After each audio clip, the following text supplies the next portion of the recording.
First it was the makeup. I used in Sweden a little bit of makeup, but everybody was very surprised I looked so healthy. Ingrid Bergman was born on August 29, 1915,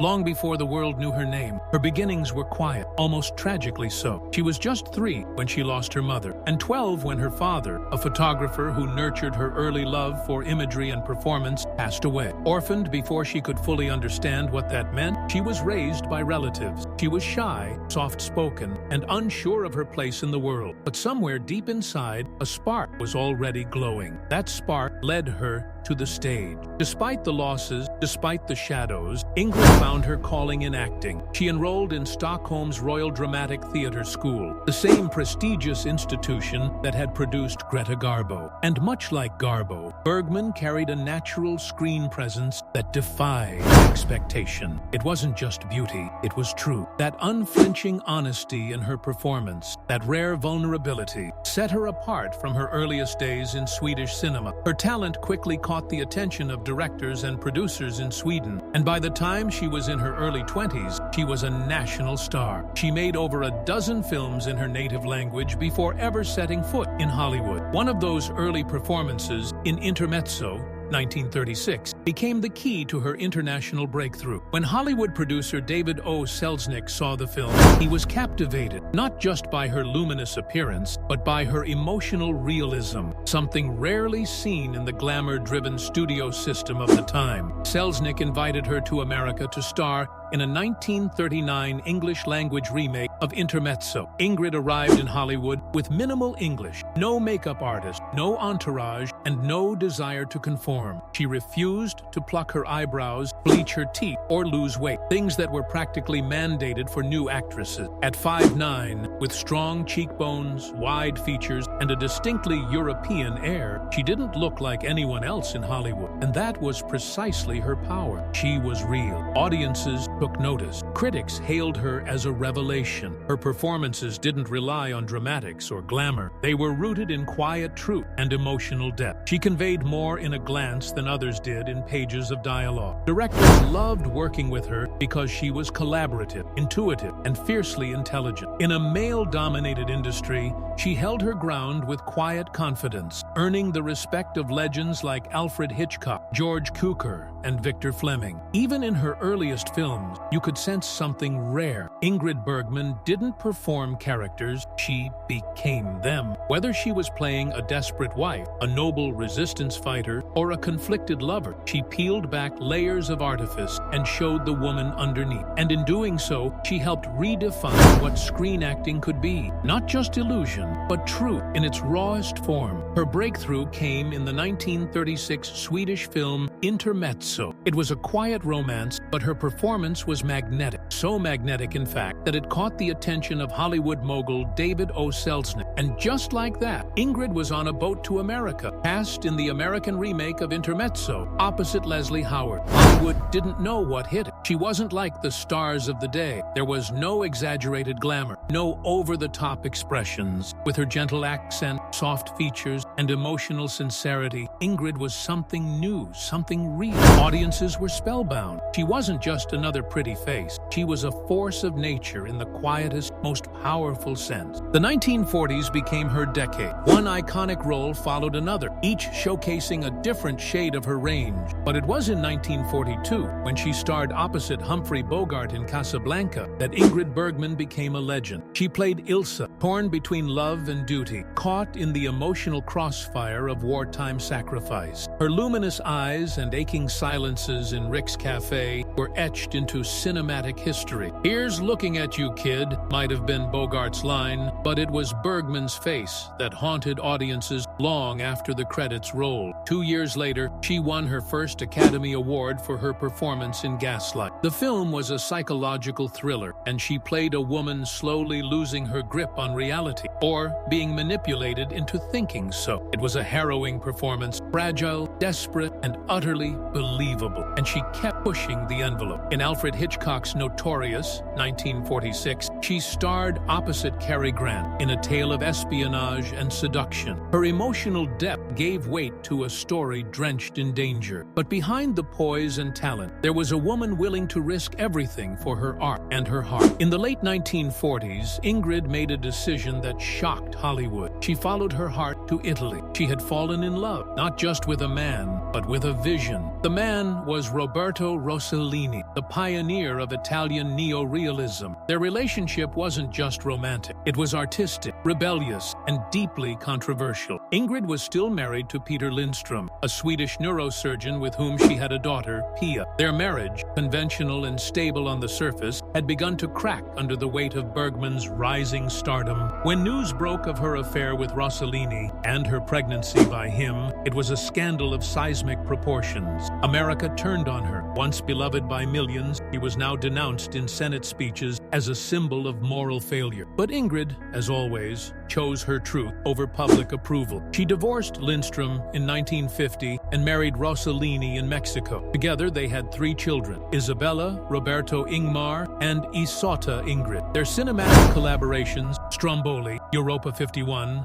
Journey to Italy, were misunderstood at the time. Audiences weren't ready for the gritty realism, the emotional ambiguity. But decades later, critics would hail them as foundational to modern cinema. Yet even artistic revolutions don't guarantee personal happiness. The marriage to Rossellini eventually crumbled under professional pressures, cultural clashes, and lingering public scrutiny. They divorced in 1957, bringing to an end one of the most talked about unions in entertainment history. In 1958, Ingrid married again, this time to Lars Schmidt, a Swedish theatrical producer. Their relationship was quieter, more stable. He supported her stage work in Europe and offered a sanctuary from the spotlight. Their marriage lasted until 1975, a rare stretch of calm in a life otherwise filled with turbulence. Through it all, she kept acting, always. In 1956, she returned to Hollywood with Anastasia, playing a woman thought to be a Russian princess. The performance earned her a second Oscar and, symbolically, a welcome back from an industry that had once shunned her. She worked across continents, in multiple languages, with the greatest directors of the 20th century: Hitchcock, Rossellini, Sidney Lumet, and even Ingmar Bergman, no relation.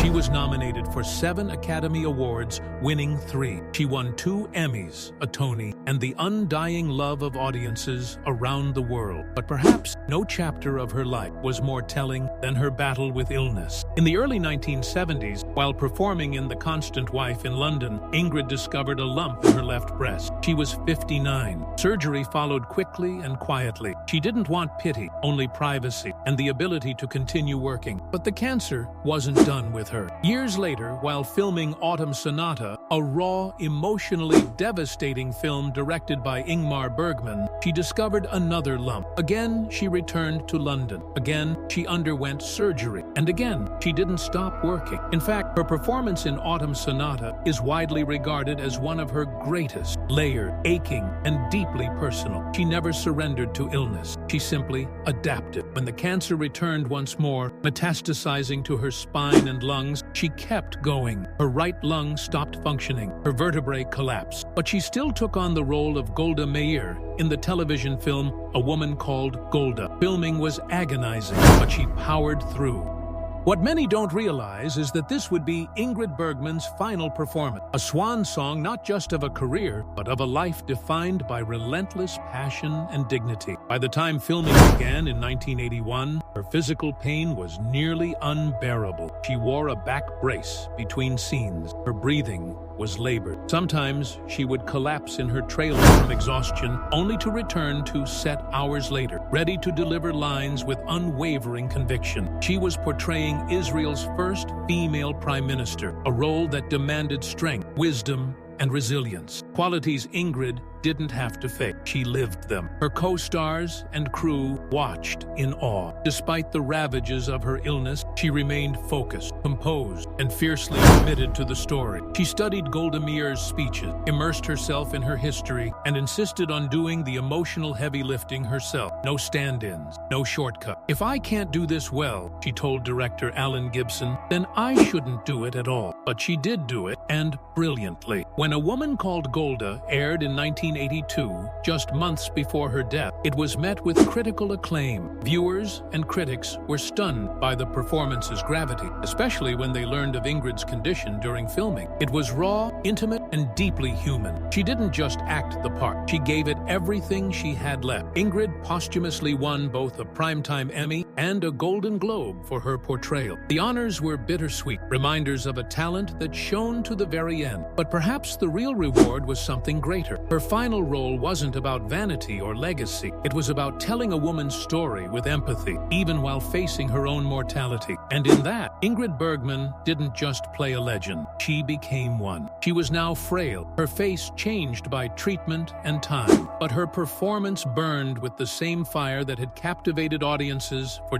decades. That fire earned her posthumous Emmy and Golden Globe awards. One last standing ovation for a lifetime of artistry. In her final months, she withdrew to a quiet apartment in Cheney Gardens, London. Chemotherapy sessions replaced curtain calls. The paparazzi camped outside, hoping for a final glimpse. But Ingrid avoided the window. She didn't want to be remembered for her weakness. She wanted to be remembered for her strength. On August 29, 1982, her 67th birthday, Ingrid Bergman passed away. Her death came quietly, peacefully, in the company of loved ones. Her ex-husband, Lars Schmidt, was by her bedside, along with 3 others. That night, they shared a toast to her, a moment of grace before goodbye. On her bedside table sat a worn copy of The Little Prince, opened near the end, a fitting final companion, a story of love, loss, and the invisible truths that shape our lives. In October, 1,200 mourners gathered at St. Martin-in-the-Fields Church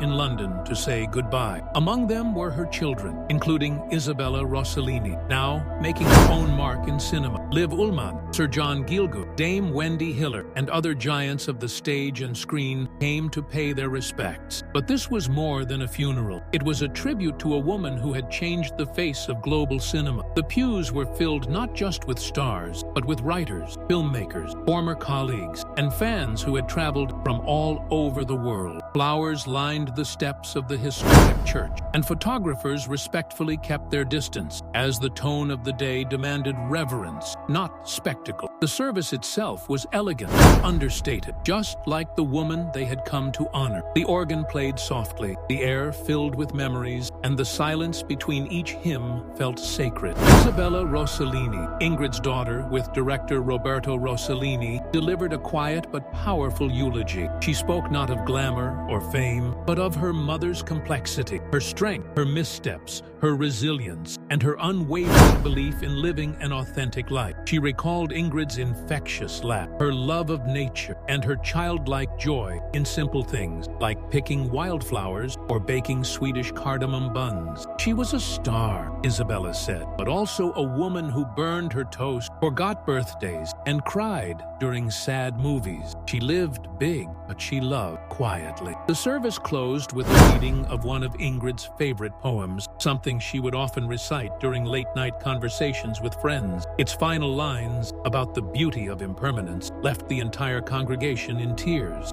Outside the church, the autumn leaves rustled in the wind as if nature itself was mourning. The world had lost more than a movie star. It had lost a compass, someone whose life reminded us that art means little without truth, and fame means nothing without humanity. In that moment, the crowd didn't just grieve Ingrid Bergman, they thanked her for her roles, her bravery, her honesty, and for showing them all what it meant to live with purpose and die with grace. Shakespeare was read. Songs from her films, This Old Man from the Inn of the Sixth Happiness, and As Time Goes By from Casablanca, filled the air. It was not just a memorial, it was a celebration of a life lived in full. Her grandson, Justin Daly, amid the chaos of flashing cameras and grieving crowds, realized something profound. She wasn't just my grandmother, he said. She belonged to everyone else. She belonged to the world. And he was right. Ingrid Bergman was more than a movie star. She was a symbol of integrity in an industry that often rewards conformity. She followed her heart even when the world turned its back. She chose truth in her art and in her life. That truth extended beyond her performances. It was reflected in how she carried herself as a woman in a man's world. At a time when female stars were expected to play demure or seductive archetypes, Ingrid gravitated toward roles with grit, depth, and conflict. In Gaslight, she portrayed a woman being psychologically manipulated, delivering a performance so chillingly accurate that the term gaslighting entered our cultural lexicon. In Notorious, she played a spy torn between duty and love, blurring the lines between strength and vulnerability. And of course, in Casablanca, her Ilsa Lund became the gold standard for cinematic elegance, regal, emotional, unforgettable. But Ingrid's influence reached far beyond the screen. She was multilingual, fluent in Swedish, German, English, French, and Italian, and worked across 5 film industries. She won 3 Academy Awards, 2 Emmys, a Tony, and was nominated for a BAFTA. She wasn't just beloved in Hollywood. She was celebrated around the world, becoming one of the first truly international movie stars. Directors admired her not only for her beauty, but for her emotional range and instinctive honesty. Alfred Hitchcock once said she brought a cold sensuality that was nearly impossible to replicate. Despite all the accolades, Ingrid never sought the spotlight for its own sake. She often said she preferred quiet walks in nature, evenings with family, and the freedom to read, travel, and reflect. In her later years, as she faced terminal illness, she refused to let it define her. She acted through the pain, smiled through the fatigue, and when she passed away on her 67th birthday, it felt poetic, an artist departing the world on the same day she entered it. Her legacy lives on, not just in films or trophies, but in the courage of every artist who dares to be real. Ingrid Bergman gave the world more than characters. She gave it herself. She endured loss, scandal, illness, and emerged with dignity intact. Her performances, from Ilsa in Casablanca to Paula in Gaslight, from Anna in Anastasia to Golda in A Woman Called Golda, still speak to us today. And behind those roles was a woman who believed in honesty, in presence, in the quiet power of being exactly who you are. As she once said of Gregory Peck, he was massive, but the same could be said of her soul, her courage, her grace. Ingrid Bergman was massive in every sense of the word, and as time goes by, she still is. What made Ingrid Bergman extraordinary wasn't just her beauty or her talent, it was her unshakable authenticity, both on screen and off. At a time when Hollywood demanded compliance and punished defiance, Bergman dared to live according to her own rules. When she left her husband and child in the late 1940s to be with director Roberto Rossellini, then married himself, American media exploded in outrage. She was denounced on the floor of the U.S. Senate, blacklisted by studios, and virtually exiled from Hollywood. But Ingrid didn't apologize. She didn't flinch. She followed her heart, and in doing so, she broke one of the era's most rigid taboos. She asserted that women had a right to their own lives, on their own terms. Her time with Rossellini in Italy wasn't just scandal, it was revolutionary cinema. Together, they made films like Stromboli and Europe 51, works that helped launch the Italian neo-realist movement. The films were raw, poetic, deeply human. She wasn't just playing characters, she was reshaping what acting could be. And when she eventually returned to Hollywood in 1956, she did so with astonishing grace, winning her 2nd Academy Award for Anastasia, proof that her talent was too great to be canceled, too undeniable to be erased. Later in life, she bravely faced cancer, even continuing to work while undergoing treatments. Her final performance in A Woman Called Golda, filmed while she was gravely ill, earned her a posthumous Emmy and Golden Globe. She lived without regret and died without pretense, reminding the world that greatness is not about perfection, it's about truth. Ingrid Bergman didn't just act in films, She acted with her life, and in every frame, in every scandal, in every redemption, she never stopped being real. That's why, long after the curtain fell, Ingrid remains not just a legend, but a mirror through which we still examine courage, vulnerability, and the price of being unapologetically human.